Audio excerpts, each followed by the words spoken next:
Hey everyone, welcome to Driving Instructor 62. Today I'll answer a subscriber question. Can we use the handbrake in winter? I'll explain the situation, and since you're smart, you'll likely figure it out. When we press the brake pedal, we brake all four wheels. When we pull the handbrake, we only brake the rear wheels. So what's happening here?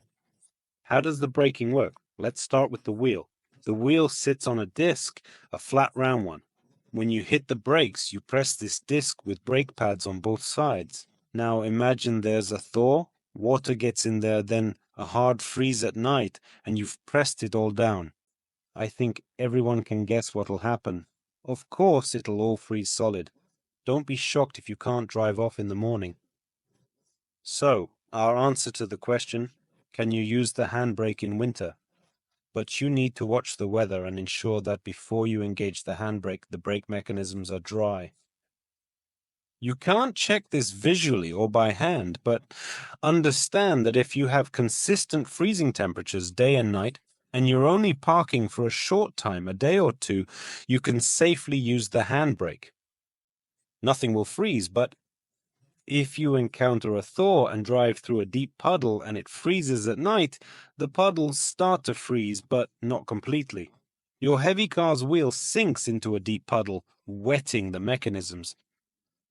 You set the handbrake firmly to prevent the car from rolling. The tighter you pull, the more the brake pads press against the disc. In severe frost, this can freeze solid, so it's best not to use the handbrake in such conditions. Avoid using the handbrake overnight or long-term in these situations.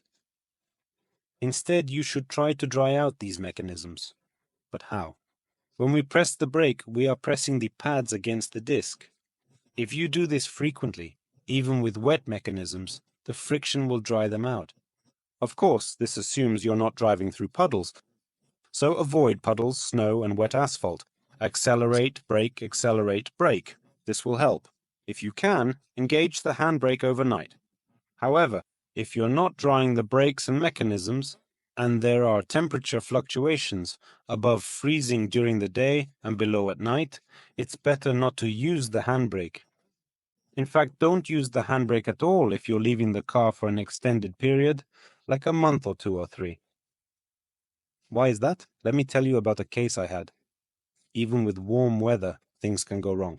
A client asked me to help revive a car that had been sitting all winter. It was May, with consistent above-zero temperatures day and night. We got the engine running and charged the battery. All seemed well. But when I tried to move, the car wouldn't budge. It had been on the handbrake for 6 months, and the rear wheels were stuck solid. So when we pull the handbrake, dirt and road grime like salt can get in the brake parts. When you pull it up, you compress all that. If a car sits for ages, like when someone loses their license and it's parked for a year, there's a saying that the brakes stick.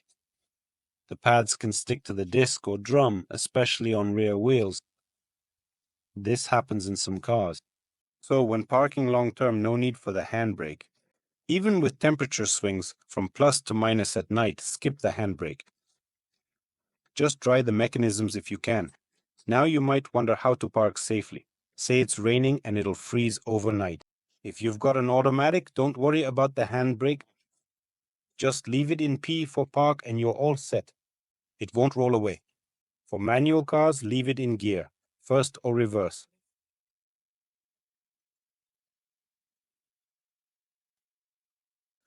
Here's what to do. Stop, clutch in, engine off, then put it in first gear.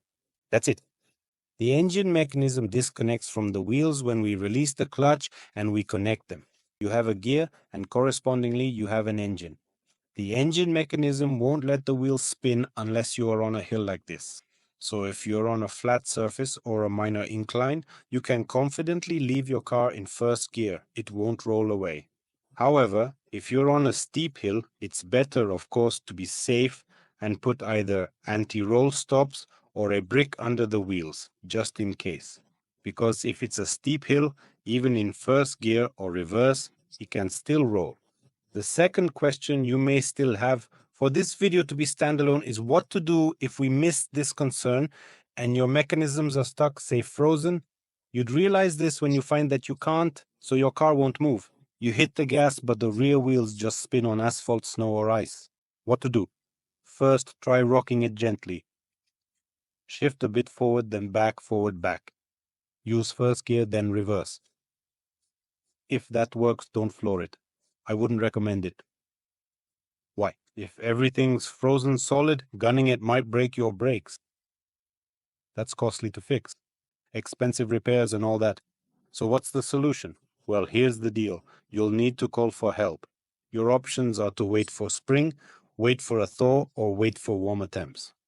Or you could remove the wheel, heat it up, tap the mechanisms to loosen the pads, or pour warm water on it and try to move. It's a bit of a pain, but it beats getting stuck. Watch the weather.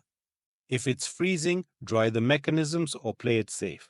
Don't use the handbrake overnight. Leave it in gear or park. On hills, chock the wheels. If you're in a garage, it's a bit warmer, but severe cold can still get in, so make sure the mechanisms are dry before using the handbrake. That's all for today. If this was helpful, hit like and subscribe. Send in your driving stories. We'll keep supporting new drivers. As always, drive safe, everyone. Bye for now.